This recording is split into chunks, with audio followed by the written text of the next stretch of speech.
So, welcome back to Third Age Reforged and to another battle replay. And here we have another map which we've seen once before in the past, but no more than that, and not in its wintry guise here. The map is called Cardolan Fort, but I'm sure that I gave it like a specific name last time I showed the replay, just making it up from something on the map. But yeah, it's a sort of classic cityscape in many ways, albeit there's a little bit more variation with the terrain on the outer sort of natural walls, if you will. And then you've got that sort of similar setup to the Elven Tower we've seen recently, where the final stand is a slightly exposed hill in the middle, albeit on this occasion the pathways up to it are a little bit more defensible. So it's really just the fact that it's open to bombardment from enemy skirmishers that's the weakness here, rather than it being also assailable from pretty much any direction. On this occasion, the fallback option is a little bit more solid, shall we say. And I figured we'll do this one now. This one is from Tommy, because by the time this one comes out, it'll be pretty much the tail end of winter, at least in the northern hemisphere where I am. So yeah, I felt it made sense to get this in just before February does come to an end. And there isn't really a unified theme on this one either. There's a sort of real mishmash of various factions. I mean, you could say that maybe the attackers are a little bit more evil aligned, but even that's a little bit of a stretch. I don't think there's any, Arthedain, Khazad. So yeah, there's all of the factions on defence are certainly good aligned, and then maybe the attackers are a little bit more questionable. So the invaders from the east will say, we'll have to just pretend that the dwarves of the Blue Mountains are the Oricani or something along those lines, the eastern dwarves that no one ever really sees. But yeah, anyway, we'll get on with the army compositions here. Actually, no, we're not going through the defenders first of all. We always go through the attackers first and foremost. So we'll go through them. We'll start off with the first attacker here in Rhun, played by Hidden. Excuse me. So Rhun will be useful here for the armour piercing. Several of the attackers, or the defenders I should say, are definitely armoured up, so the general armour piercing focus of Rhun will be very handy. The Wain Riders, I mean, the last time we saw them, they weren't all that effective, individually speaking. There are quite a lot of them, but the individual chariots are not quite as tanky as some others, and all chariots have got that fragility to them unless you can really keep them moving. In many ways, something like the Drake Broodlings is just a version of the chariots that works better, but I mean, they can be devastating, but it's so hard to use them properly, especially when the map constricts you a little bit and it becomes a lot harder for you to keep them in check. But we'll see. It's worth a go, seeing as this is I mean, a 4v4, so it's going to be, you're going to have to be a little bit more careful as the attackers, I think. Balgoth Tribesmen here, so again, cheap javelins, always for the attackers, is going to be fairly useful, and obviously it gives Rhun even more of that armour piercing. When it comes to getting on the attack, if you can get your crossbows into a good position to start shooting into the defensive positions, that can always be a real game changer for you. We'll see if these Eastrons are able to get in there, because the defenders are not going to lack for their own crossbows, but also archers, which are going to be fairly useful at taking these guys down, armour upgrade or no. The Scion Rim, going to be an important part of the runic lineup today, just because of their tankiness. In comparison to the rest of the runic regulars, these guys are definitely the most defensively adept, albeit they don't have the armour piercing of their contemporaries. So we've got the Flag Rim, who do. This is one of the main things that gives Rhun their identity on the front line as a faction, because many factions, particularly in the human kingdoms, east and west, have got this sort of standard line infantry unit that doesn't have any armour piercing to it. It's more of a defensively minded unit. The Flag Rim do still have that focus, one of the more armoured units in the runic roster, with a shield of course, but that armour piercing really does set them apart, and it does make them very useful against forces like the Western Kingdoms of Men and the Dwarves, who are also on the defence today. Carmel's Immortals, as far as a regular sort of entry-level unit goes, especially for the evil factions, they're pretty good in melee because of their dual-wielding focus, but the lack of a shield does mean that they are pretty vulnerable to arrow fire. I mean, not going to be an archer's first choice of target, but if they do start getting hits in that regard, they are a little bit worse than many of their other similar units. But I would argue that having the melee prowess they do have in comparison is probably a worthwhile trade, given Rhun's focuses as a faction overall.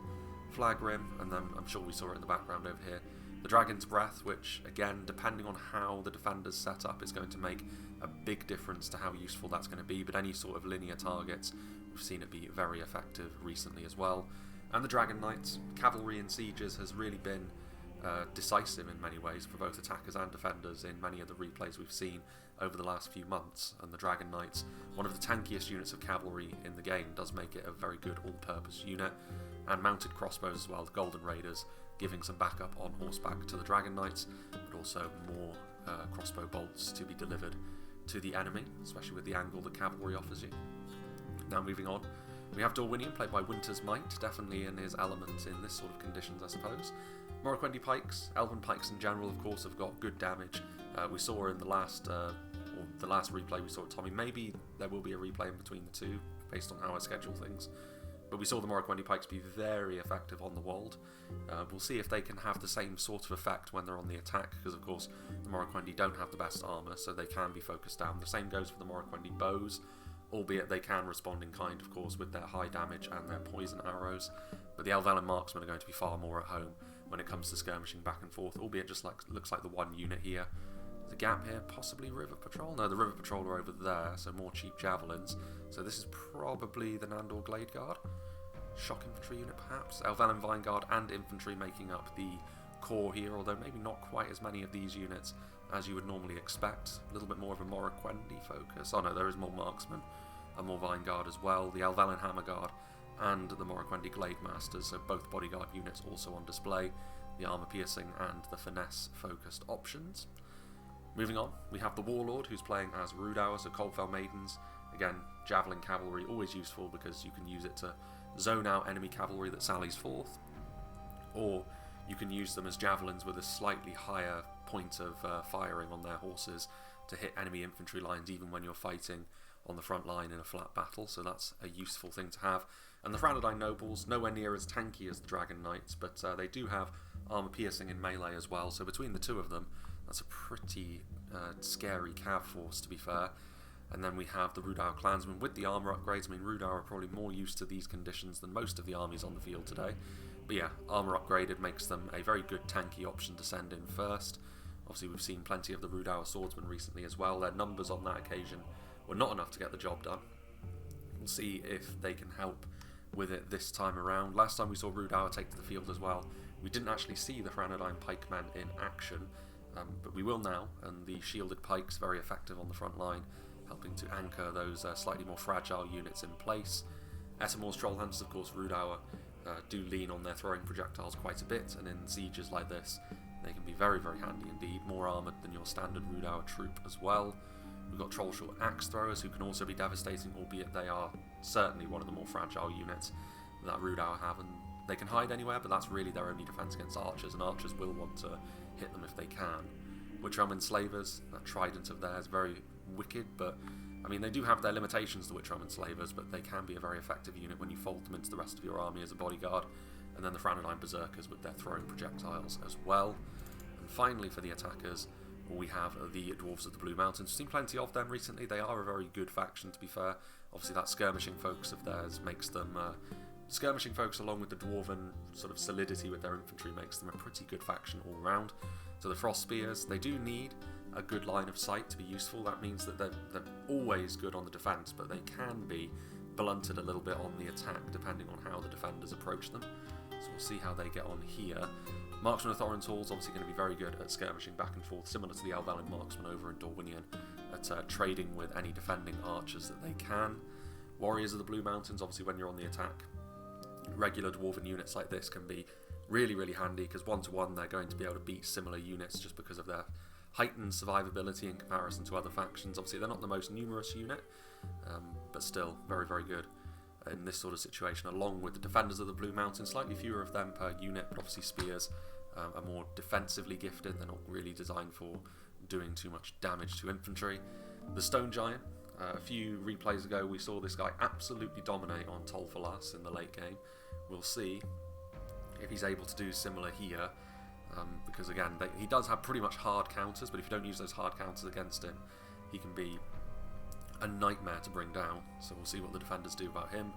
More heavy cavalry, the Durin's Warborn, so they're pretty slow, but as with the Dwarven Cavalry of the Blue Mountains and of Erebor, their charge damage is ludicrously high, so they can be really devastating, but they're slow, not necessarily the best in close quarters against some other cavalry units either, so they can be outclassed in that regard, so you do need to look after them, but those charges are really devastating.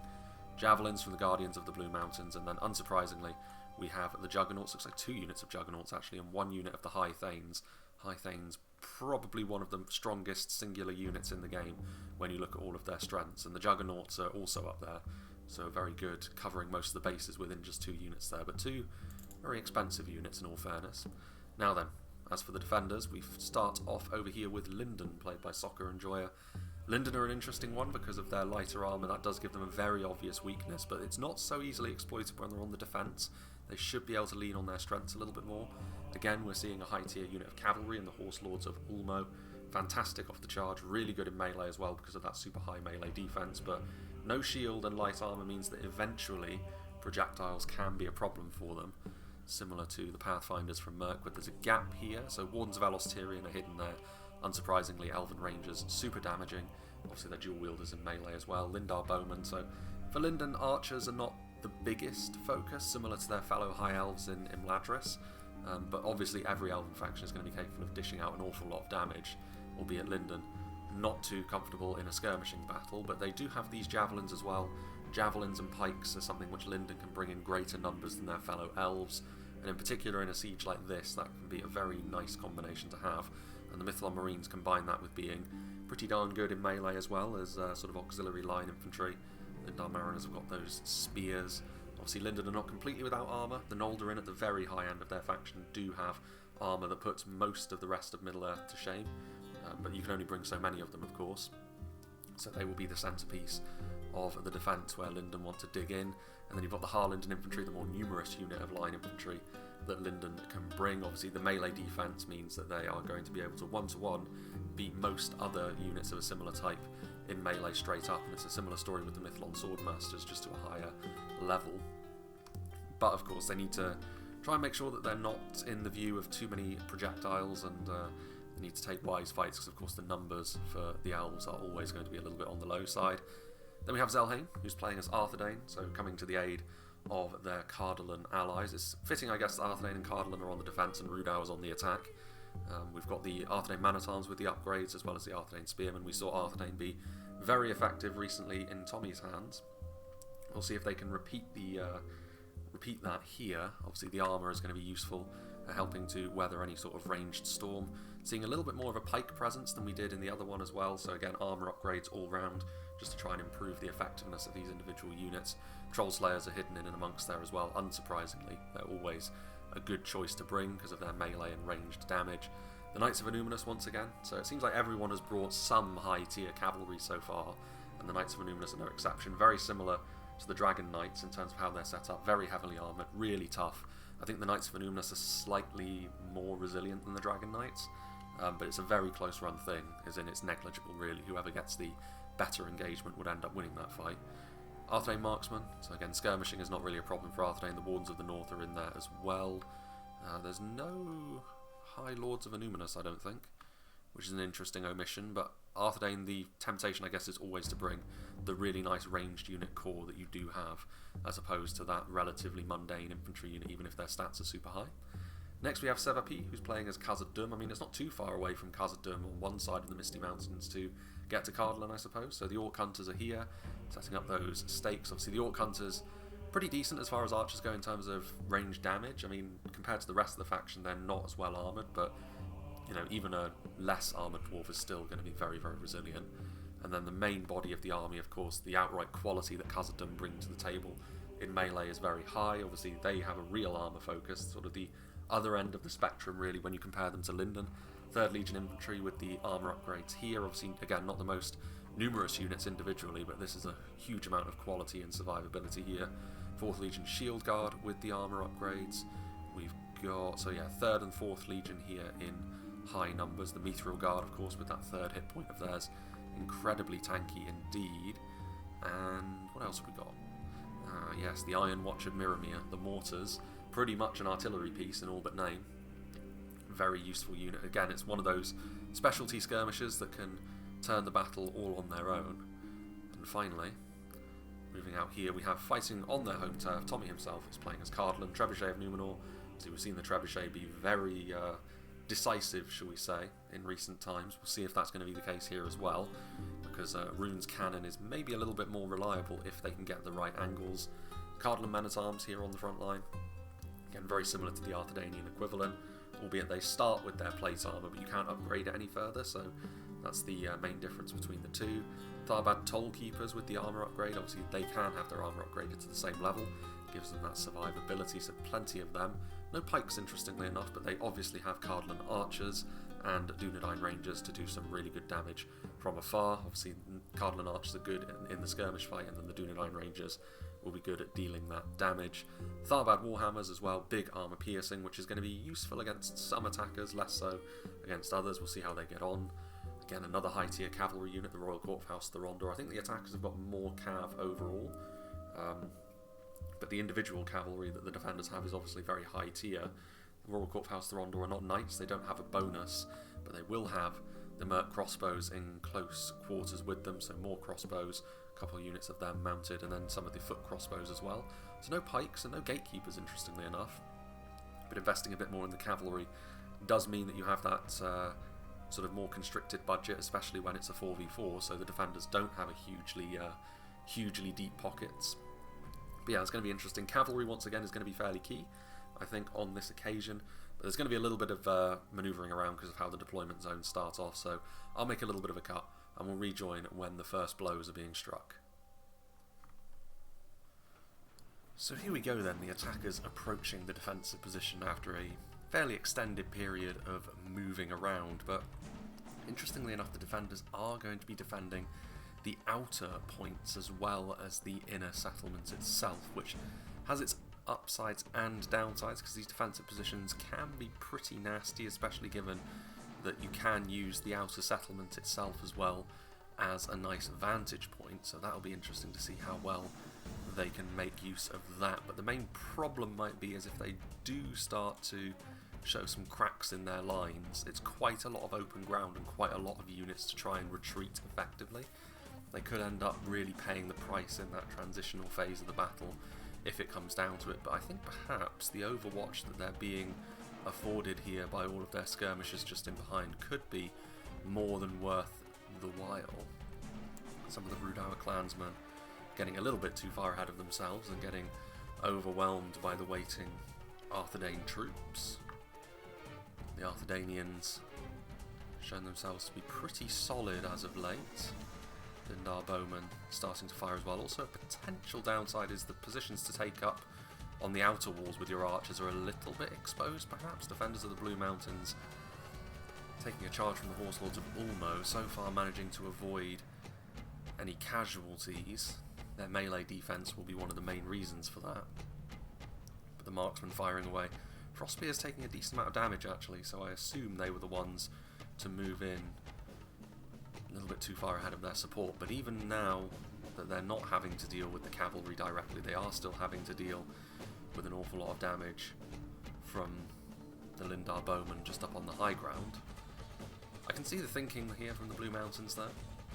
Frostspears could be very, very effective if they can get consistent shots off into Lindon because of their lightweight nature, but some nice crossfire being set up here, and good damage already being achieved. Rhudaur, meanwhile, not looking to restart their attack just yet. I do like the fact that the attackers are not just having one army per choke point, they are mixing and matching a little bit more than that. The thud of the Dragon's Breath cannon, ripping through some of the 4th Legion and some of the 3rd Legion. And then there's that projectile that's gone sailing off into the distance as well, but the bouncing projectiles in this sort of situation can be pretty unpredictable, but as long as you're firing into exclusively enemy territory like this, any secondary hits you score are a bit of a bonus. Elvalin marksmen firing at point blank again. The dwarves will be able to withstand on an individual level quite a lot of damage from archers like this, but they won't want that to be the case indefinitely, as much as they are individually tough. Their army is also a fair amount smaller than would be ideal for that sort of warfare. Cardolan archers, meanwhile, Rhun threatening to move forward. Can't imagine they're too enamoured with the conditions that they find themselves in. Scion Rim, but being sent packing almost immediately by the mercenary crossbowmen. I mean, that's going to be an issue for Rhun, especially when you consider what it is they're marching into. The trebuchet is up on the high ground over here and could turn around at any moment. Cardolan as well with the crossbows, and Rhun themselves not having a huge lineup of archers to be able to skirmish with them at long range. Maybe loaning out some of these Elvelyn marksmen for those purposes would not be the end of the world for the time being, trying to take some pot shots at the Cardolan sharpshooters up on the high ground, who themselves have got a very nice angle of fire to hit the advancing Dorwinion troops should the need arise. Again, this is where maybe I'm a little bit more concerned, because it's a pretty sparse defence over here. The individual quality of these Dwarven units is high, but it's the sort of thing where if the attackers really do put their minds to it and attack in force, they could find some cracks in these ranks, but for the time being they're taking a more cautious approach, which I think is fair enough. Morroquendi Stalkers moving forwards as well, but immediately they are going to be targeted down by the Orcans of Khazad in behind the lines. And Morroquendi, as we've already mentioned, not the best when it comes to receiving damage, but certainly when it comes to giving it, they are very, very effective indeed. So still going for the more cautious approach, which, given the fact that this is a 4v4, that is understandable. You don't have quite the same level of leeway as you would if you outnumber the defenders significantly, but the upshot to that is the overall level of each of these defending armies in terms of quality is not going to be quite on the same level either. So if you do start to get the wind in your sails, it's going to be harder for the defenders to turn that momentum back around again. So far the Lindon Bowmen doing a good job, however. This is probably the highest concentration of casualties so far. Frost Spears trying their best to fire in. They do have bouncing projectiles, which I'm not sure how effective that is for them. I suppose depending on the terrain it could be effective in close quarters, but I feel like the situation you'd have to set up to make that work would be highly improbable. Rhudaur, the occasional bouncing projectile from the Frost Spears still, but so some Blue Mountains units, some Rhudaur units, but you can see here sort of evenly spread across all of these chokes. When they do start to move in, I think the attackers need to do so in a joined up manner. So now that it looks as though Dorwinion are going to engage with the dwarves, or at least as close as you can get to engaging without actually fighting. Small matter of the runic artillery as well. We've already been given a small taste of what is potentially possible with them. And again, another good hit. Cardolan sharpshooters. The target of the cannon's ire. Javelins now coming in from the river patrol. I mean, this has already proven to be a little bit of a theme that's developed in the early parts of this battle. Khazad content to try and straight up withstand any of the taunting ranged damage that Dorwinion are doing. But again, can they really afford this level of casualties early doors? I mean, the 4th Legion and Elvelyn Vanguard facing off against one another on a temporary basis. Elvelyn Marksmen also joining in, albeit from the front. The Elvelyn Marksmen will struggle to do damage at any speed to the Sons of the Fallen, but the River Patrol will have more luck with the armour-piercing nature of their javelins. Obviously a very tanky unit indeed, the Sons of the Fallen.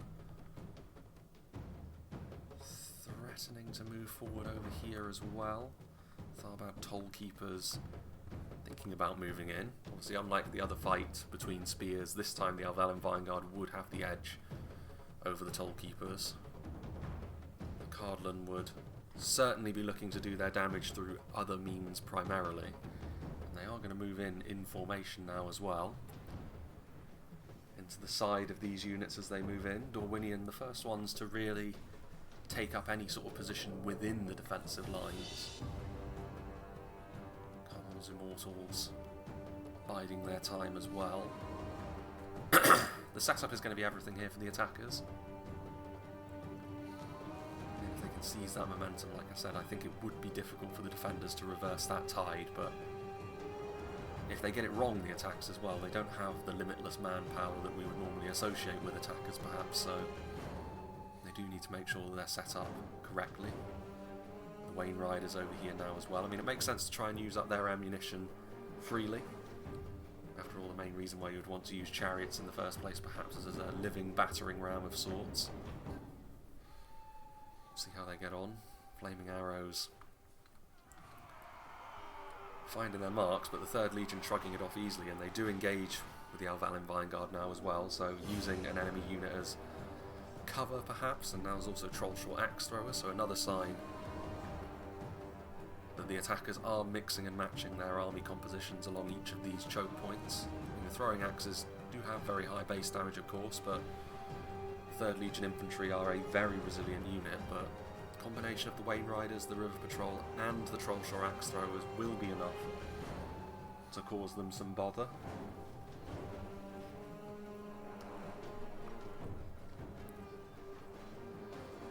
Victory is a distinct possibility as a result of that support, and now in come the Wain Riders.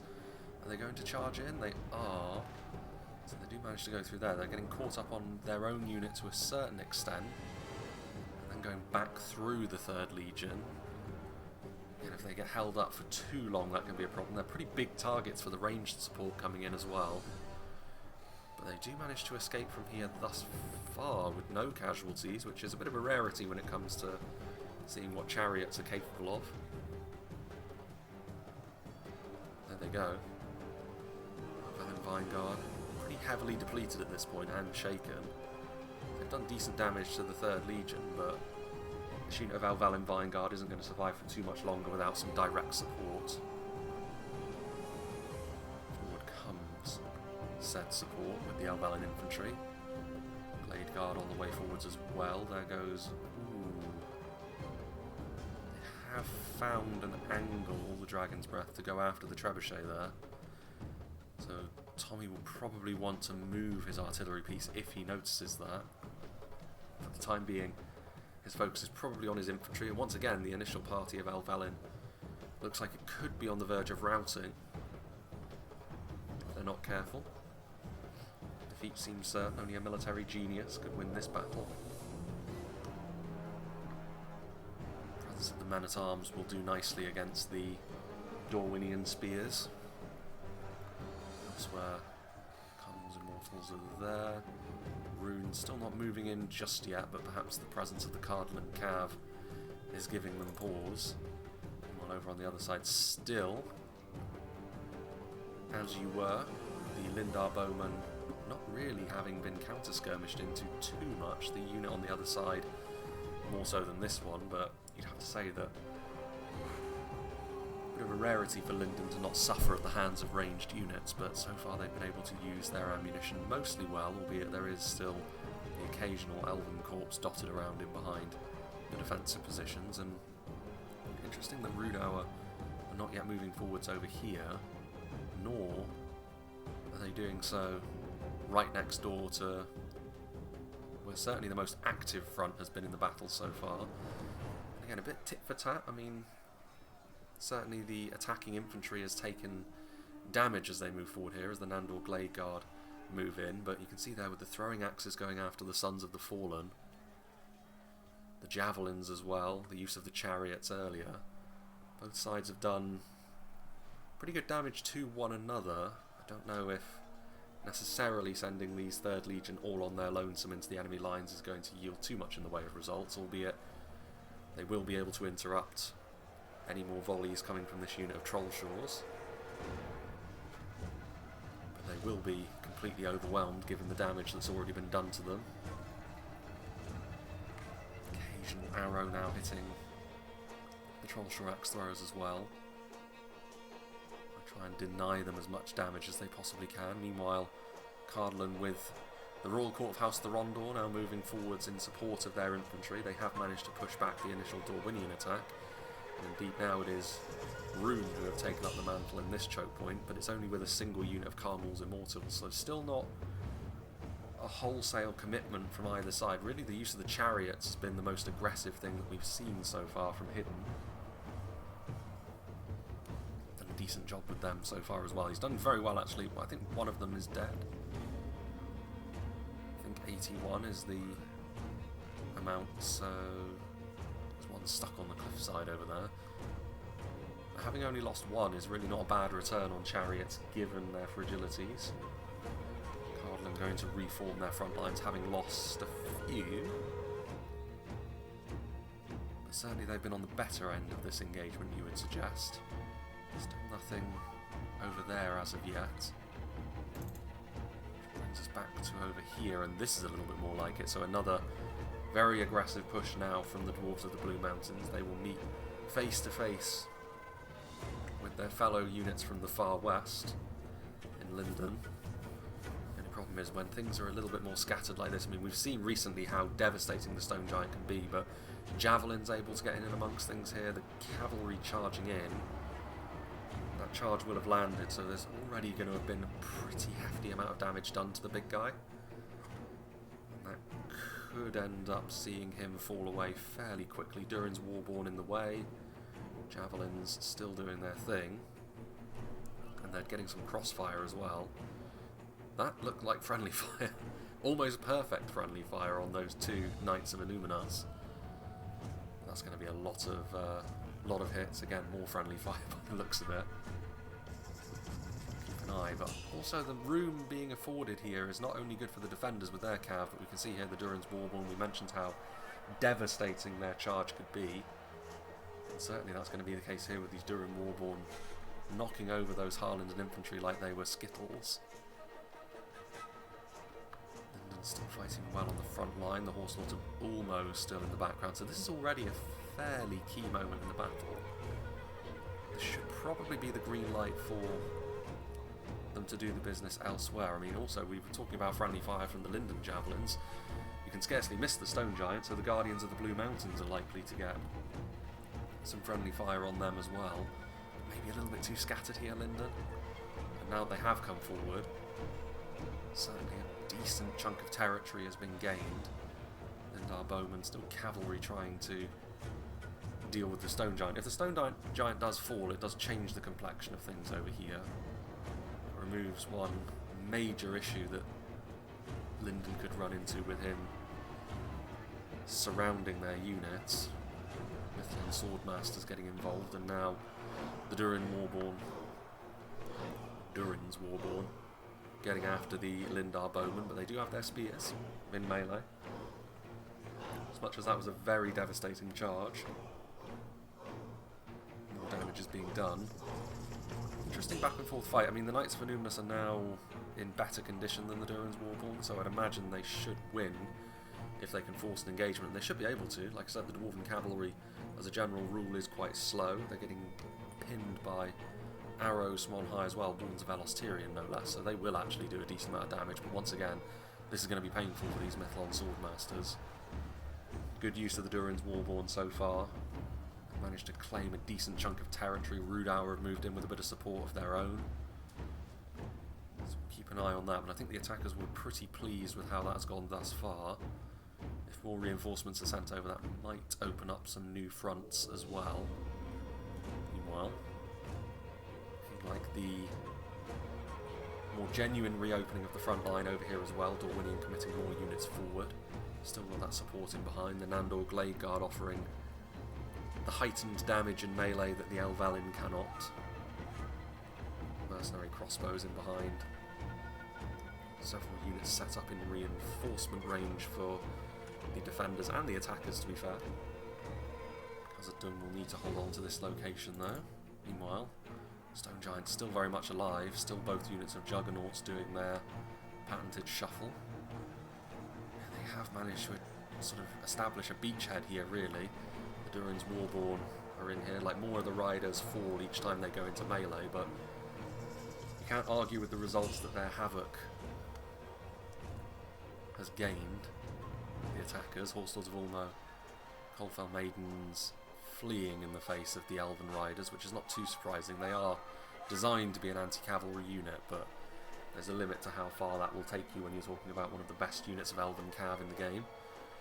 And this may have the knock-on effect of necessitating a general retreat. You can see here that Lindon, they're not going to be able to hold on out here. They're simply too scattered at this point. They weren't able to bring down the Stone Giant quickly enough with their throwing projectiles, even though initially they had a good setup, but once everything else arrived, it became more of a complicated situation to deal with. Several Lindon units fleeing. What do they do now? I mean, The good news for the defenders over here is they have another route back into the settlement, and they can take up position on the high ground, which means they don't necessarily have to fully retreat, but they will need to prepare at least for the possibility of Ered Luin hitting them from a different angle. And that might be the idea, considering the Warlord is now committing forward some of his Rhudaur units to get them involved in a melee fight. Now, spears leading the way, at least establishing themselves within the settlement. Routing elven units, the only ones on the way across for now. Essenmore's Troll Hunter's going to do the same, so yeah, this is a pretty significant advance once again. And he's going to do the same on the other choke point, so this is good. I like the fact that the attackers are opening up new avenues. Now that they've gained the momentum in one part of the field, they're going to try and double down on that. Although the Essenmore's Troll Hunters there, surely they haven't used any of their ammunition yet, so it's a little bit of a problem maybe that they're in melee so early on, but the Arthedain man-at-arms won't be able to kill them off quickly enough, and yeah, the Lord sees that, and he's going to get his javelins back into a position where they can use their payload before being committed. Especially when you've got units like the Rhudaur swordsmen to do the grunt work, and the Blackwolds maybe to force a hole in these lines. The Blackwolds will be ideal against the Arthedain man-at-arms as well. So we'll see. Ered Luin are on the way across. They've got some units guarding against the settlement entrance, but the rest are going to come across to assist their ally, which is exactly what you should be doing as the attackers try and make those dominoes fall a little bit quicker. Our swordsman now going to get involved in the melee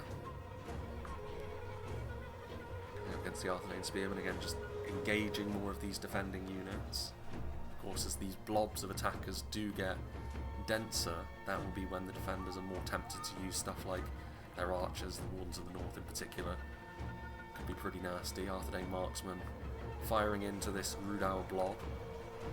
Again though, I mean, Rhudaur are never really going to be excellent at dealing with arrow fire, but CARANOST pikemen, upgraded, Rhudaur clansmen, all shielded, decently armoured.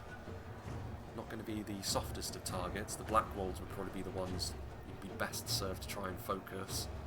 The longer they stay alive, the more of a problem it's going to be for your infantry, and their very poor armour score can be used against them most effectively like that. Defenders of Fornost, meanwhile, taking some hits in the back from Dwarven javelins and the frost spears, which is a shame, because defenders of Fornost under normal circumstances would be very good in these matchups in pure melee terms, but they're about to be introduced to a unit far greater than themselves in melee, and that is the Juggernauts.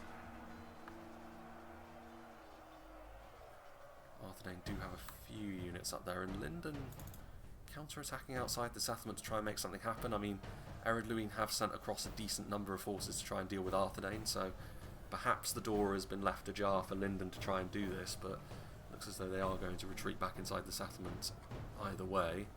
All sorts of Ulmo getting caught up a little bit on their own men there. And as a result, the charge into the warriors of the Blue Mountains is not that effective. But perhaps a second go will remedy that. Does look as though that is the plan. Victory seems certain. Yeah, that's a decent charge, nothing quite so devastating as we saw from the Warborn earlier on, of which there is only one left. Troll Slayers ready and waiting. Meanwhile, from the front side of the settlement, the Dwarves still fighting, but having to fight back to back. The Dragon's Wrath Warlords are on the station, as are the Morroquendi Stalkers. So again, all of these fast movers taking advantage of this open space in between the outer walls and moat and the inner walls and primary settlement. But yeah, so far, from what we've seen anyway, the attackers have had the better of it when it comes to getting these really decisive charges. I did mention during the deployment phase, based on how much cavalry both sides had brought, that was fairly likely to be a big factor in this. Arthedain are doing pretty well over here, but then this was only a smaller wing of the Rhudaur force. There's a few more coming forward now though. Arthedain Rangers firing into the blob of Arthedain infantry, but again the Blackwolds' arrival will be something which definitely worries them. Big armor-piercing damage, tough to get rid of if you don't have archer support on Overwatch, which they do have some. Do they have the angle? Arthedain's pikes have managed to do a good job at routing off this side of the attack at least, and defenders needed a bit of good news like that, I think. Stone Giant has moved over here. I mean, this is a worry because Arthedain's defensive position over here has crumbled somewhat, which means their troops over here are going to get surrounded as well. Looks as though Rhudaur are going to take the lead on reinforcing their own units over there, whereas Ered Luin are going to begin moving up over here. The defenders are not going to contest this corner of the settlement, which does beg the question, where are they going to make their stand? Because, I mean, the attackers could very well end up with superior terrain, with no resistance being put up on this hilltop. You could ask the question, I mean, with the Stone Giant there, you're not sure how much fuel he has left in the tank. If you did contest it, is it worthwhile to try and take a melee engagement against a unit like that so early on? But they may have to retreat to the inner hill earlier than they would like. Dragon's Wrath Warlords have taken quite a lot of damage in a fairly short space of time. Arthedain slipping away as many of their units as they are able. Moriquendi Glade Masters moving in. I do like how decisive the attackers have been over here, because now, as the defenders try and get themselves back into shape, units like these Moriquendi bows are able to twist the knife just a little bit more, do more damage to the defenders as they try to get back into position. The upshot, I suppose, is that the defenders over here, Cardolan in particular, haven't really taken much in the way of losses. Maybe their cavalry, but cavalry's been a little bit more proactive. Rhun creeping forwards over here, more damage done by ranged units by the looks of it. Still got those mercenary crossbows as well. Time may have come for Rhun to be a little bit more aggressive, throw some caution to the wind. Wain Riders looping a few of their flaming shots there. The unmistakable thud of the runic cannon. Looks as though it just a little bit low on that shot. Oh no, they did manage to kill off 3 Wardens of the North. Fairly significant unit to have tagged. Meanwhile, this one unit of Orc Hunters did get left behind in the end. Cut off and surrounded as they now are. Again, more value being extracted by the attacking cavalry, the Arthedain nobles this time. As I mentioned, momentum certainly with the attackers here, and I did say it's going to be tough for the defenders to turn that back around. Not impossible, but Valin Marksman maybe getting a little bit far ahead of themselves. I mean, the occasional unit overextending is not the end of the world, but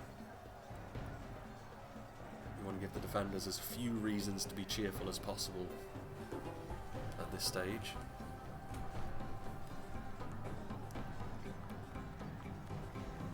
Guards of Khazad as well. I think we missed those in the deployment phase, but then some of these armies were pretty densely packed together. Of Alostirian again, towards the Blue Mountains. Have some of their armies stacked up over here. I imagine they'll be waiting for a little while yet, because they are outnumbered by Lindon, who are very ready to meet their advance. But Ered Luin now able to attack from this direction. Surely the defenders have noticed this. Guardians of the Blue Mountains, I mean, they're moving forward. The Sons of the Fallen and the Guards of Khazad are right here. Guards of Khazad will be very effective against a lot of the Ered Luin roster, but the Guardians of the Blue Mountains will be hoping to get some damage done with their javelins. Troll Slayers or Guards of Khazad would be a good choice, but they're going after their fellow dwarves. Yeah, the defenders have not noticed this, neither Arthedain nor Khazad, which is surprising. There's only so many things they have to focus on at this point, given their outer defence has crumbled, but they've left themselves in a bit of a hole here, the defenders. I think they need to try and dig themselves out. I mean, they do have the options to do so, can see here that one of the trebuchets was destroyed by the cannon, but the other one's still very much alive and will still have full ammunition. May not have the DPS of 2 shots in quick succession, but should still be able to get the vast majority of that effectiveness. Arthedain Rangers firing away at the attackers as they do move up here. I mean, that is the key as well. This is a 4v4, so the attackers don't have limitless resources. So now having to fight uphill. Guards of Khazad pushing into the onrushing Blue Mountains units, who I'm fairly convinced they were trying to get those marksmen into position to start firing down into the settlement. Arthedain have already taken up position around the manor house on the hill in the centre. The Guards of Khazad, of course, 1-to-1, especially seeing as the Juggernauts have already seen combat. Going to be by far the strongest unit, singular unit anyway, in this part of the field. Well, you've got the Stone Giant as well. A few swings from the Guards of Khazad might be enough to bring him down now, though. And all of the javelin volleys he's already taken. Frost Spears firing directly into Lindon, and Lindon having another go at this now, and with the arrival of the Noldorin, this will be enough to clean away this kind of token force that was really just marshalling this entrance and exit to the inner settlement.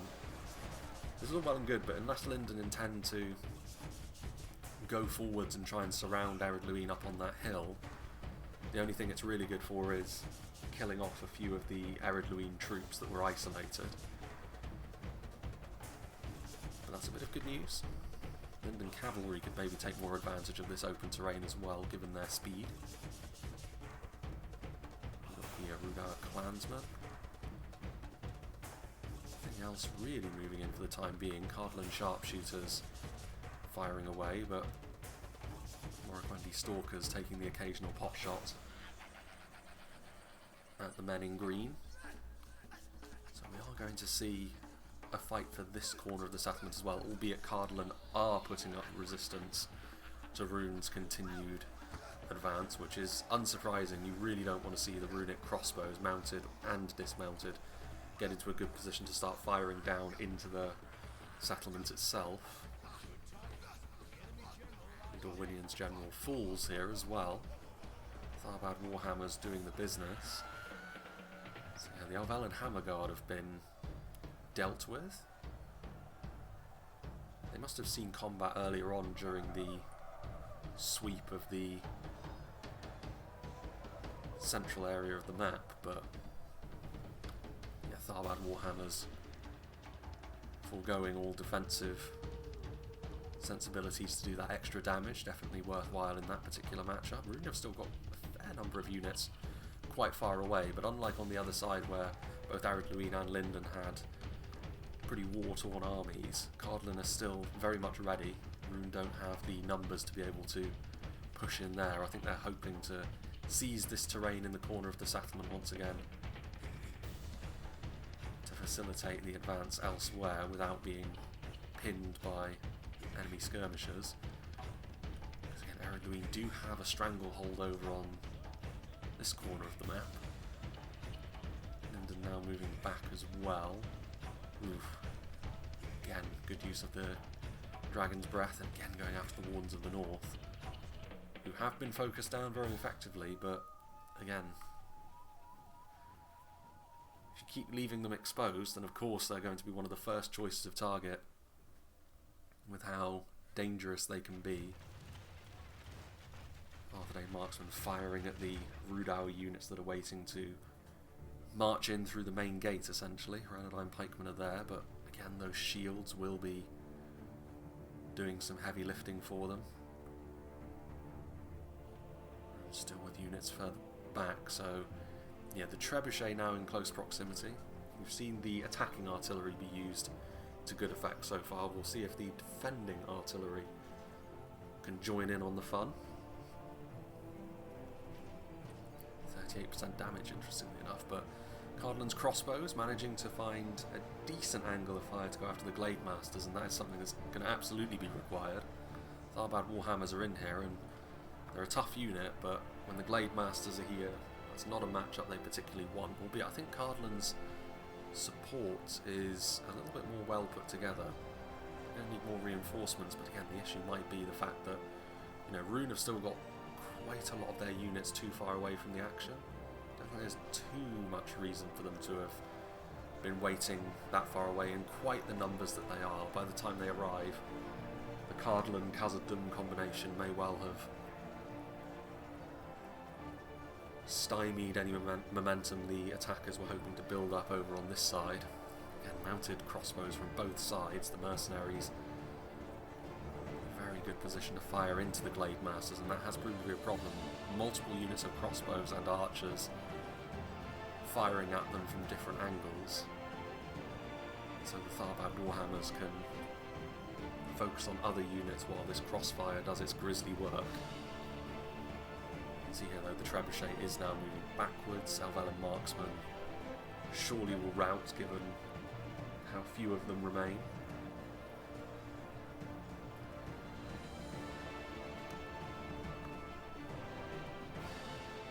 Crossbows.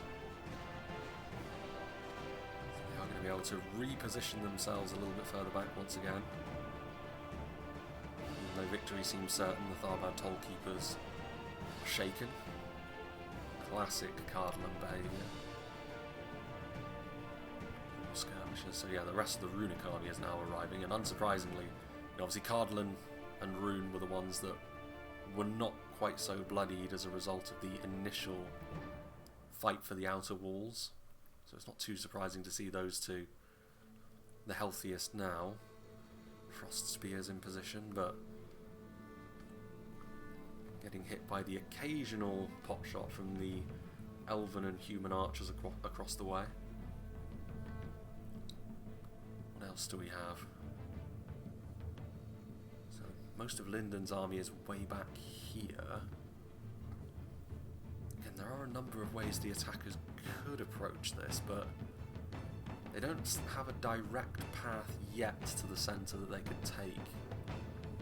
I think Ered, Luin, just waiting for the time being. Obviously Rhudaur are there. They could try and go round over here, but as soon as they did, the Lindon army would pop out from around the corner, and they'd then have to try and fight uphill whilst also trying to deal with Lindon hitting them from behind. Arthedain with some spears and pikes of their own over here now. Quanti pikes over here. I mean, if that's what the attackers are waiting for, trying to gain a little bit more of a foothold over here before ordering a general advance, I think in order to make that happen they will need those runic numbers to get onto the front line. Flag Rim would be a sight for sore eyes, I'm sure, against the two Arnorian factions and the dwarves that have been holding on to this corner.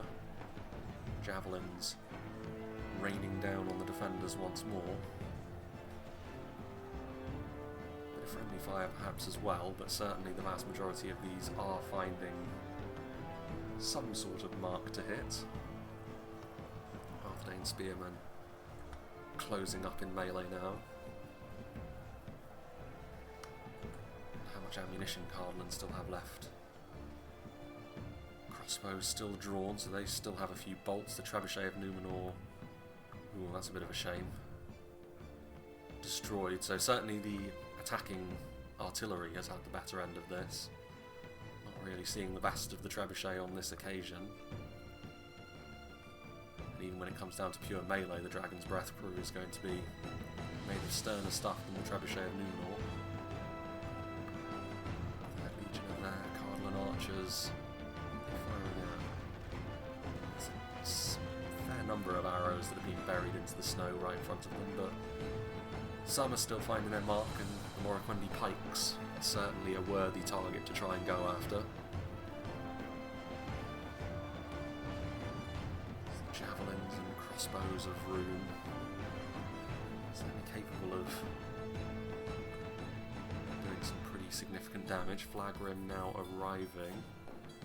Still a fair number of those Rhudaur units. So Rhudaur are waiting at ground level, maybe to flood in through the main gate. Ered Luin holding position in the other corner, which does put the impetus on Rhun and Dorwinion to make something happen over here. And certainly Cardolan and Rhun are no longer the unscathed entities that they were earlier.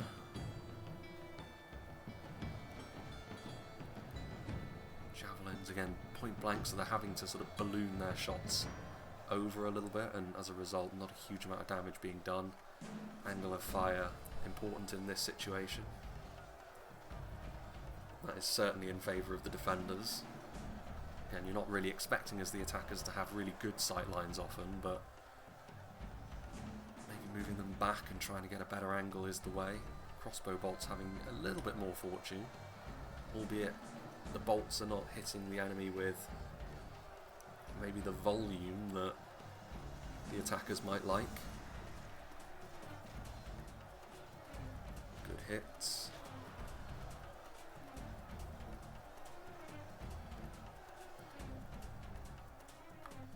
Still firing away, still many of their arrows falling short. Dunedain range. I mean, the lack of the artillery now might make it a little bit more tempting for these runic units to move a little bit further forwards.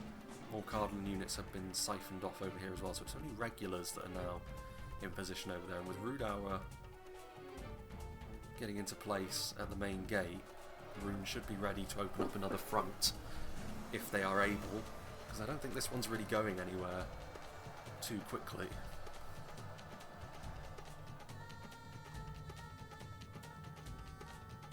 Blackwolds, unsurprisingly, finding themselves the target of enemy archers. Arthedain marksmen scoring some good hits. More and more of these berserkers fall with each volley loosed. The Blackwolds will get into melee, but they'll be bloodied and depleted by the time they do, so they can't really depend on having several HP anymore, and that might be enough for the Cardolan men-at-arms to overwhelm them, even though normally that would absolutely be a terrible fight for them to take. But balance of power has already been tipped in their favour, I think.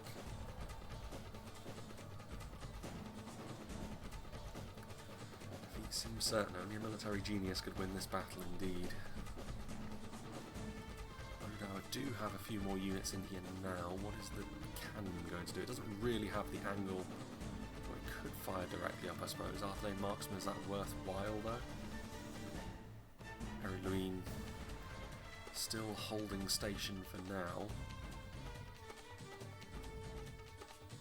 Maybe getting the Dragon's Breath cannon up into Ered Luin's territory and firing across over here is the way forwards. I mean, one thing that you would say is they are now, I believe, there is no way off this position from here. They would have to go through the Rhudaur army to retreat, so for all intents and purposes the Cardolan forces that are up here are isolated. It's just whether or not the attackers have got the strength remaining to them to be able to surround and finally destroy them, whilst also maintaining enough to then commence their assault on the central hill. Cardolan's job, I suppose, is just to try and bleed the enemy as much as they possibly can with what they have. I mean, the arrival of the Flag Rim will certainly help the attackers' cause with their armour piercing and the numbers that they're providing, but stuff like the 3rd Legion are still in here. The Trebuchet of Numenor and the Tharbad Warhammers both dealing hefty armour piercing damage of their own.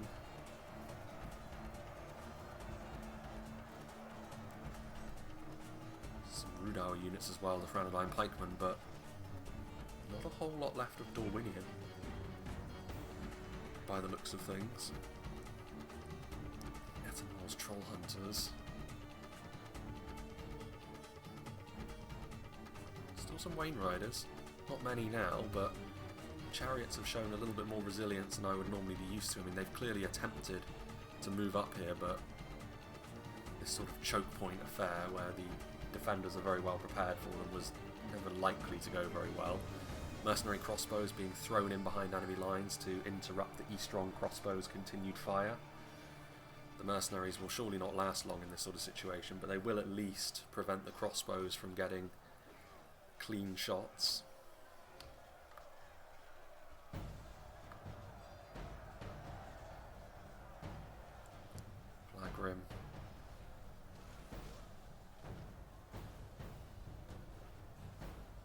pikemen, I mean, again, there's only so much the shields are going to be able to do. They represent a very clear shot for those Cardolan archers on the hill. They've been caught up on this defensive position for an awfully long time now. There's a case for saying that maybe Ered, Luin, I mean Rhudaur are now, but the other two armies maybe should have come to their allies' aid sooner. With overwhelming force, they could have got this job done a little bit quicker. As it is, Dorwinion and Rhun have ended up taking a lot more casualties than would have been ideal for them. Cardolan men-at-arms fighting against the tide a little bit now, perhaps, but any additional kills they get from here will be a bit of a bonus, really, more than anything else. Cardolan sharpshooters going mace to mace with the Flag Rim. The Flag Rim more depleted and ultimately overextended a little bit. Shaken. Every chance that they end up routing fairly soon. More ranged hits going into those mercenary crossbows. Cardolan archers don't have access to the mace that the crossbows do, but surrounding this unit of Flag Rim like this will undoubtedly break them off.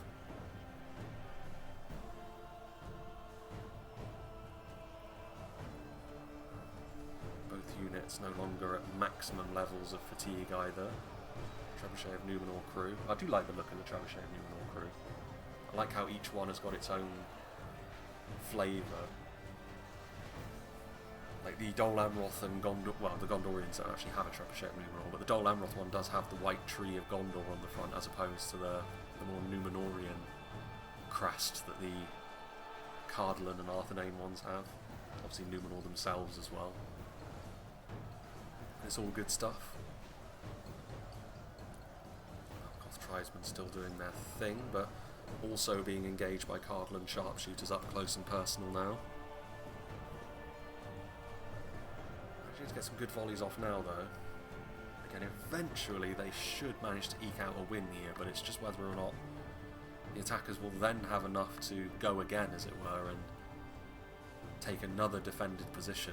I suppose the upshot of that is you can see in the background the stone giant lumbering along, but they will have the presence of Ered Luin when that happens either way, so we shall see. It's still very much in the balance, this. Whereas I think the early outer assault was something which very much went in favour of the attackers. I think the ability to consolidate that and take the inner walls of the settlement, that has gone more so in favour of the defenders. Both sides with their ups and downs. And our bowmen, I mean the Wardens of the North, firing away presumably at the stone giant. No, actually, they're going after the High Thanes. Or either the High Thanes or the Juggernauts would be a very worthwhile target, and considering the fact these guys have already taken pretty hefty damage at the hands of the Dragon's Breath, perhaps it is a good call to use the ammunition on a bodyguard unit while you still can.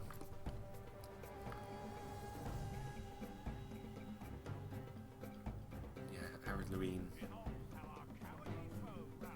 going to take the direct route, I assume. That must be Dorwinion, because there's no way that Rhun have completely collapsed. Indeed, there are the Wain Riders. So the chariots moving in, I mean, that has just about managed to finish Cardolan off. It's taken a bit longer and been a bit messier than the attackers would have liked, I'm sure, but the job is finally done. Finally goes the chariots as well. Pretty decent performance from them, you would say. Dunedain Rangers up here. A little bit of a shame for Cardolan that these guys still have ammunition, but they are free to dump their ammo as they can. Tharbad Warhammers are still fighting. I was going to say the general fleeing for the defending Cardolan army. That's a little bit surprising. What unit is he in? 2 Knights of Numinous there. Yeah, the Cardolan archers and the Dunedain Rangers will keep firing. Cardolan archers will stand in the way of the Rangers as well for a little bit longer. So again, even though they have finally won the infantry fight really over here, they're They're still going to be taking damage for the pleasure of occupying this part of the map. Keep an eye on that. There is the stone giant. Can he be brought down? He will be pretty significantly damaged at this stage, but again, Lindon bowmen in melee. Sons of the Fallen are tanky, but they're not going to have the ability to deal damage to this guy in the way that you're going to need to bring him down. Guards of Khazad might, however. If those Lindon Mariners still have any ammunition, now would be the time to use them. I think that is the plan as well. Stone Giant surely sees this. Do they have ammo still? Yeah, they're carrying their javelins, so they must. Dunedain Troll Slayers, surely. Surely now. This is the end of the big guy.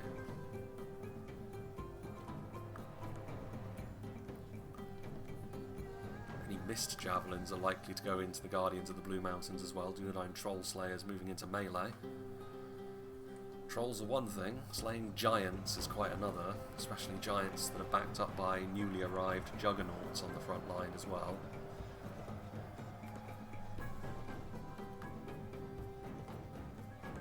Our Mariners, did they just use up the last of their ammo? And as he tries to wade through over here, the Troll Slayers will be doing damage all the while to him.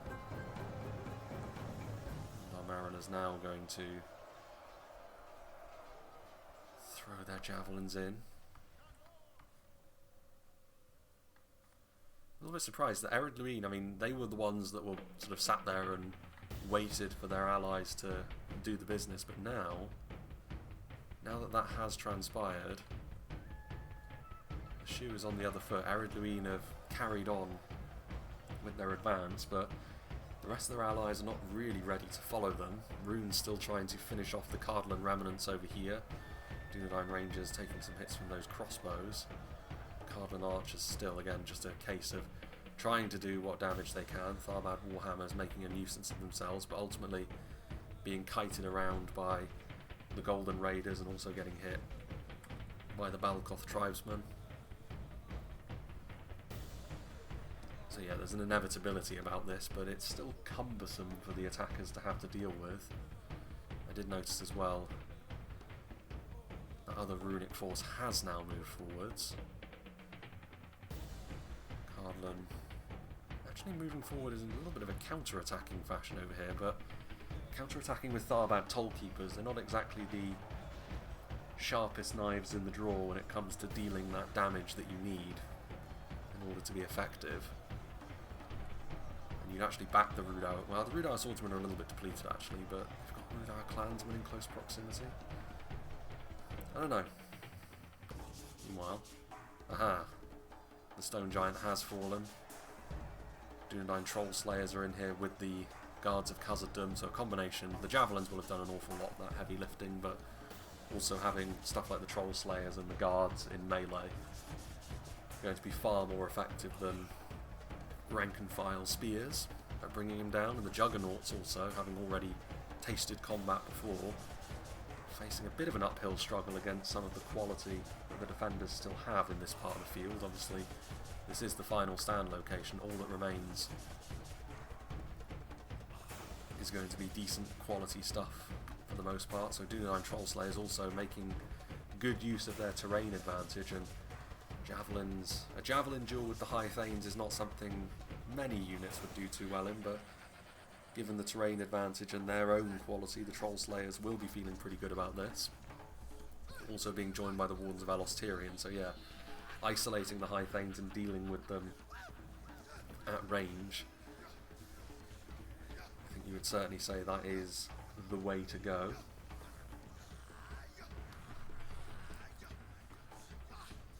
Frost Spears.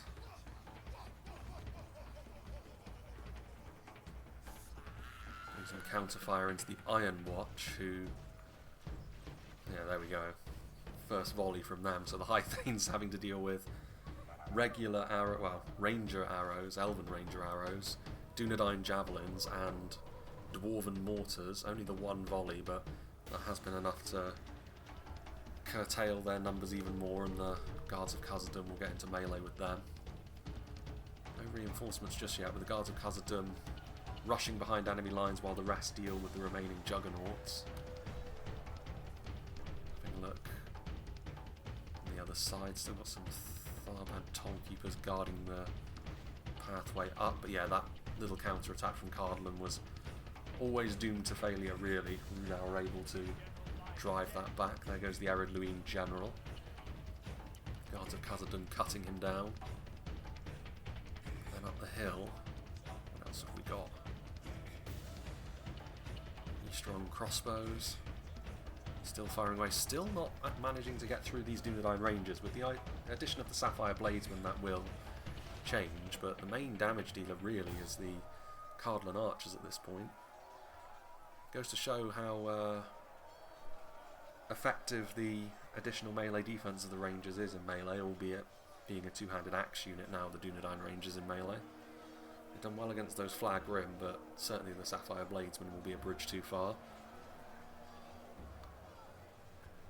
Final 10,000 frames now, though.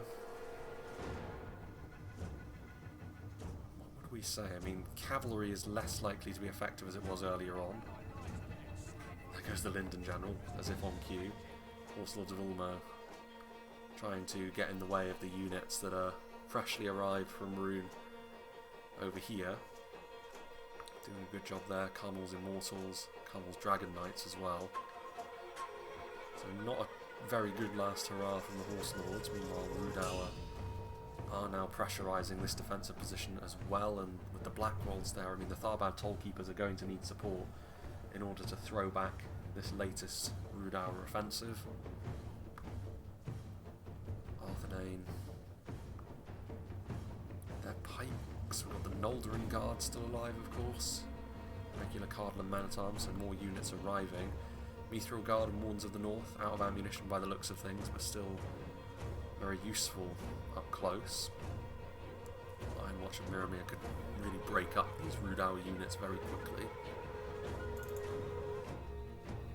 And yeah, the Dunedain Rangers have now been shunted aside, for the most part anyway. Still a few of them left, but the Flag Rim able to get in behind enemy lines to try and silence those Cardolan archers, but not before a couple more volleys do get loosed. And these guys, even more so than the Dunedain Rangers, are going to be doomed in melee.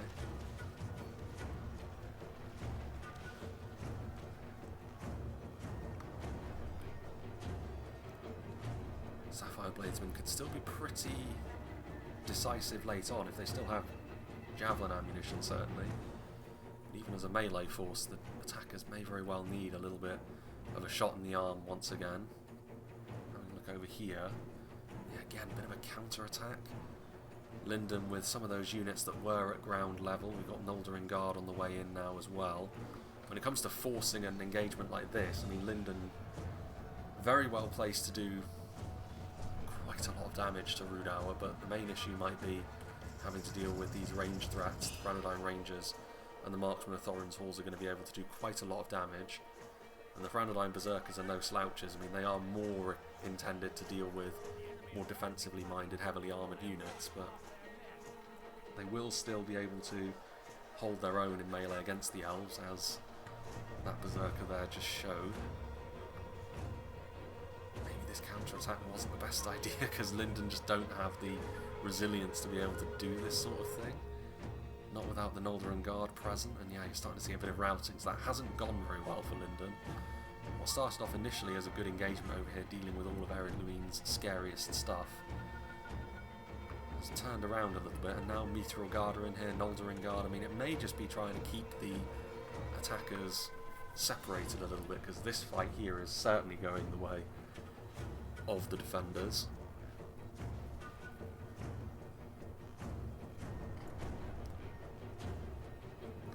Immortals, Scion Rim. I mean, there are a fair amount of Thranduil pikemen, but their formation is compromised, getting held from the front by a large amount of Cardolan units, and then the side of their formation being crunched by Mithril and Noldorin Guard. Not an ideal situation for any unit to be in, really. Yeah, Iron Watch of Mirrormere remain a scary prospect. Unsurprisingly, well, certainly they will be the target of the Golden Raiders. Hence why they've been retreated. But the Guards of Khazad now arriving on the scene. And the armor piercing isn't really going to be the most important thing. We're just having some extra punch. Very well might be. Carmel's Dragon Knights. I mean, they don't have anything to defend against the Dragon Knights now. That could be a problem. The Warns of the North are there, but I mean, what do they use to turn around? I mean, what sort of...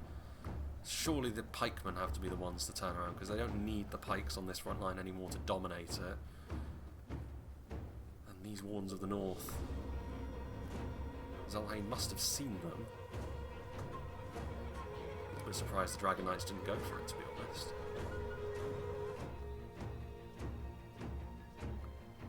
Arthedain marksmen firing in, so Noldorin Guard struggling down there, all on their lonesome.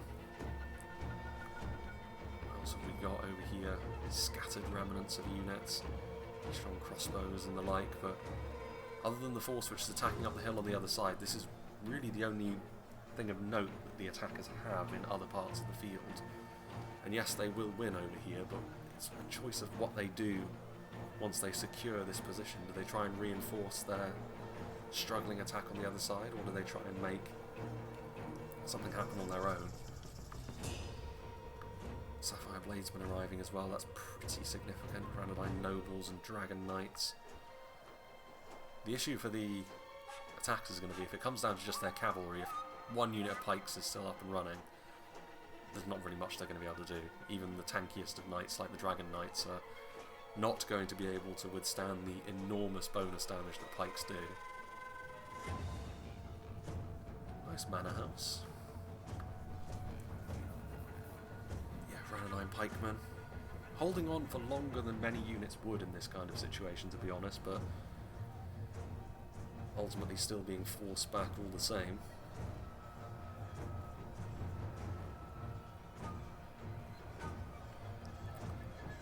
Our clansmen doing their thing.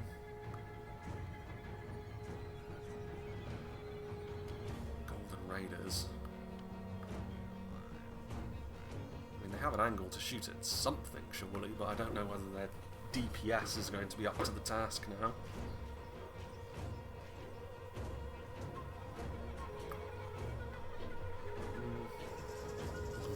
Axe thrower, cross spear. So yeah, the Sapphire Bladesmen are moving up here, so they do intend to reinforce a little bit more directly. Dragon's Breath still have ammo. Looks like it's going to remount the artillery pieces. Dragon's Breath crew themselves might be super important. The Guards of Khazad, the target of the javelins. So yeah, probably the single best hope for the attackers to do a lot of damage quickly to key targets will be the Sapphire Bladesmen here. Good damage done. Dunedain Troll Slayers getting up close and personal with the Golden Raiders. Certainly not good for the men in gold.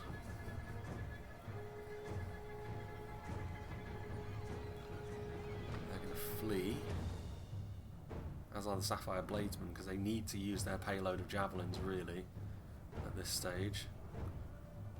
Noldorin Guard going to finish off what remains of the Arthedain pikemen while the Troll Slayers go off on a bit of a kamikaze charge.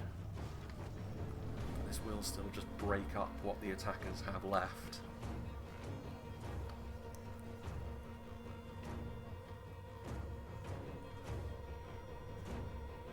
Dragon's Breath. Are they going to remount the artillery pieces? Can they? Is it because this one's slid off a little bit? I'm not sure. The fact that we can see huge bombards means that it's an unmounted artillery piece. Go the Dragon's Breath. Our Maidens over here, so Rhudaur putting on some pressure from the other side as well. Arthedain Marksman. But again, another unit of Troll Slayers standing in the way. What remains of the Warns of the North also. So the Arthedain Berserkers are going to have to do quite a lot of heavy lifting, but they are far healthier than the equivalent Arthedain units at this point, and maybe Trying to utilise the mass of that cavalry as well will yield the results they want.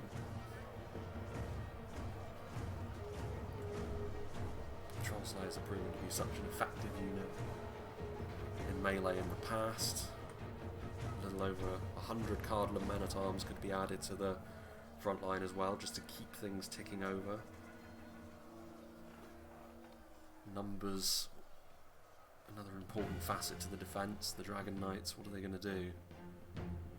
They've been sort of hovering around over here for a while at this point, but these pikes aren't going to move. They're going to have to take a similar tack, I think, to the Arthedain nobles on the other side of this engagement, where they just try and bulldoze their way through. They're probably better suited for that sort of thing anyway. Iron Watch and Mirror are getting a bit of friendly fire into the Meteor Guard. That is the last thing the defenders need at this late stage in proceedings. Sapphire Bladesmen having to fight uphill. I mean, normally they're such an effective unit in melee as well, but Noldorin Guard and Meteor Guard, what remains of the Guards of Khazad, and even just the numbers of the Tharbad Tollkeepers getting involved as well, just about holding on mentally, the Tharbad units. And the dregs of whatever they can scrounge together at this point. The attack is being sent in to try and make this attack as robust as possible. Pure numbers wise, the Sapphire Bladesmen could still make this work, and routing off the Cardolan elements, the Arthedain nobles in behind enemy lines, at the very least preventing the Iron Watch from plying their grisly trade. There goes the Runic General. At this point, I mean, the Sapphire Bladesmen are not likely to rout too easily. Thought about Tollkeepers, just about holding on. I mean, spears. Pikes should probably turn around at this point, because there's nothing coming from that direction, and all of the cavalry is over here, and it could yet be decisive. I mean, all the Cardolan units are on the verge of fleeing. Khazad's general falls. Very close run thing, this. Again, I still kind of think like the cavalry would need to be doing a lot of heavy lifting here, and just the fact that they have a healthy unit of pikes is such a difficult thing to overcome. But the Dragon's Breath crew alongside the Arthedain, the Berserkers are all gone by the looks of things. They're alongside the Rangers. Some Arthedain marksmen, so yeah, the quality there of the Warns of the North and the Troll Slayers paying dividends in the end.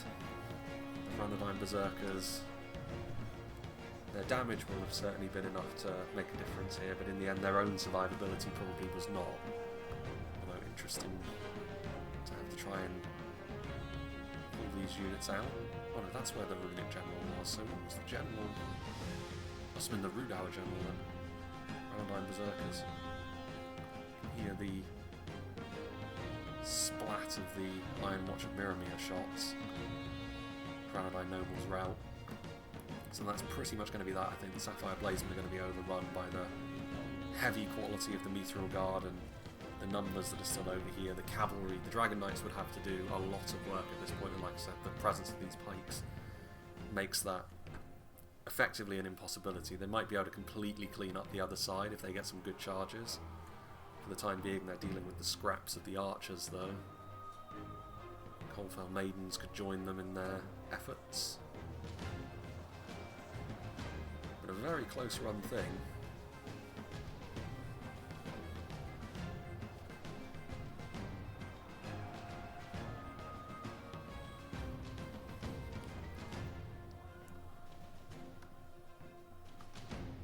Pikes may as well just try and hunt down the Dragon Knights incessantly. Still some Cardolan men-at-arms left alive. Interesting that it's a regular rank and file unit that Cardolan still have left on the field. There go the Iron Watch once more. Sapphire Bladesmen, defeat seeming certain.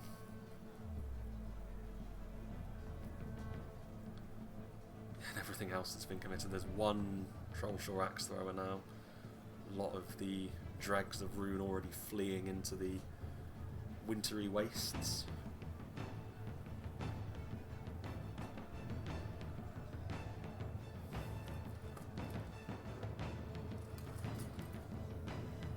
fair amount of Dragon Knights up there in all fairness.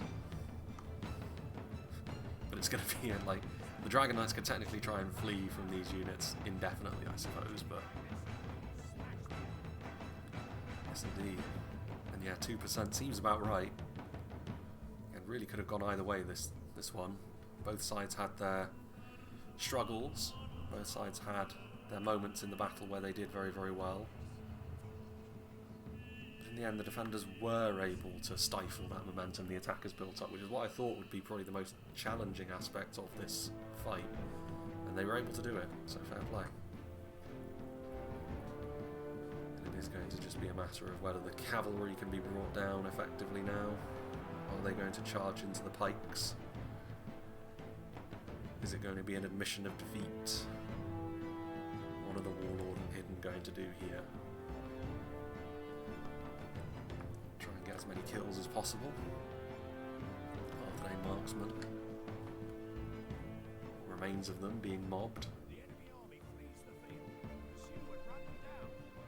So surely now... Yeah, Colfell Maidens routed. Khazad still have something left, Cardolan still have something left, Lindon still have something left, and Arthedain still have something left. So all of the defending armies, to some extent or another, have got active units come the end of the battle. But yeah, those pikes and those troll slayers from Arthedain, I mean, certainly late game as well, that dwarven quality and the elven quality from the Northern Guard, but especially the dwarven bodyguards, would have been something that couldn't really be overcome when it came down to fine margins like this, albeit the Mithril Guard getting shunted there. The runic cataphracts charging in. What's going to happen here then? I mean, they're not going to be killed off in time, I think, at this point by the pikes, so is it just going to be an admission of defeat?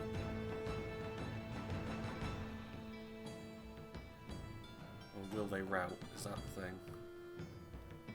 When they charge into pikes, will that cause the morale to tumble? General's still alive, so maybe not. Yeah, in come the pikes now. Yeah, there's no point in prolonging this anyway. I mean, to be fair, there's only 100 frames left, so I assume it's going to be a admission of defeat, but yeah, there we go. I was going to say, there's no point in prolonging this at this point. You can't do anything with a single unit of cavalry when there's this amount of quality in anti-cav and pikes available to stop you. So there we have it. Big thank you to Tommy for sending this one in. Very close, once again. As far as what could have been done differently from the attackers to reverse it, I still think the most decisive thing in this battle, honestly, was the fact that the attackers got caught up in that corner, the Rhun and Dorwinion corner over here that they were attacking. They got caught up on it for a long time and ended up taking way more losses. And I think maybe the thing which went a bit wrong was eventually Rhudaur came up to reinforce, but I think both Rhudaur and Ered Luin should have sent across at least some units to help out from this side immediately, because that would have allowed you to clear up this Cardolan resistance way quicker than you were ultimately able to. And also, I mean, one thing that is worth mentioning is that Dorwinion had nothing left by the time the final attack on the hill was taking place. If they had been given reinforcements a little bit sooner, that may not have been the case. Certainly Rhun would have been healthier, and you would have had some sort of presence from Dorwinion, and added numbers, considering how close proceedings were in this fight, that would have made the difference, I think. That was the key. Because early game, I think the fight for the outer defences, I think the attackers did that very well. They claimed the momentum in certain places. They were able to take advantage of that, and that transitional phase between the outer defences and the inner walls, they did more damage there. You know, and that would have been, certainly at that point, I think the defenders would have been sweating a little bit. I don't think they would have been enjoying things up until then, but from that moment on, when they were able to cause a bit of a roadblock for Rhun and Dorwinion, and when their allies weren't really too keen on reinforcing them, ultimately that more than equalised the damage that had been done, and then it was a case of very evenly matched armies had to fight for the hill, but the defenders had the advantage of being at the top of that hill. So yeah, I think that's probably the key thing in this battle. That would be the thing I would change, but for the most part, when things are this close, obviously it's very fine margins indeed. So yeah, let's see what did the damage for Cardolan, who got a lot of kills in all fairness.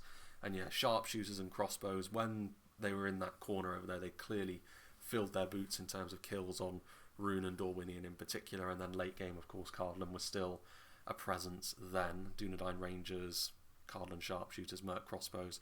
Royal Court of House Thorondor were pretty good as well, cavalry across the board. I think the Cav was probably a little bit more impactful for the attackers, honestly, but not impactful enough to turn things around given the damage they were taking late on.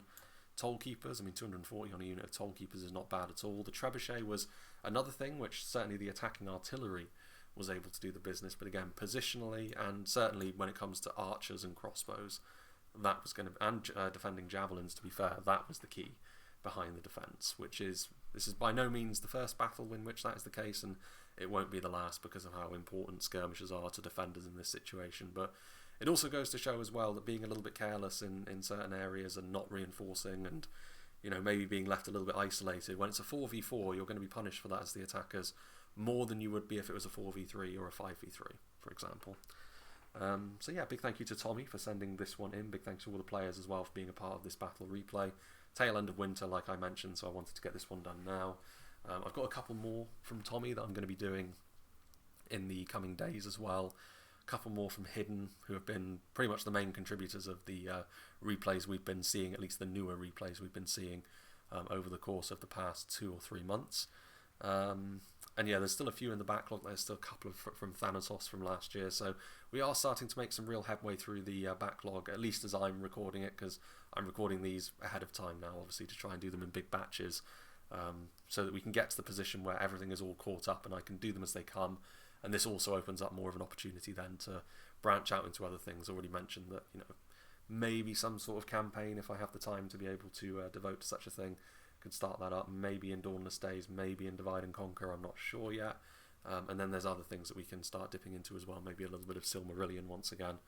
But we'll see. It's one of those things that still has a good amount of churn to it. For the time being, we'll focus on clearing the backlog. But yeah, big thank you to Tommy once again. Big thanks to all the players. Hope you enjoyed this, and I hope you'll join me for whatever is next.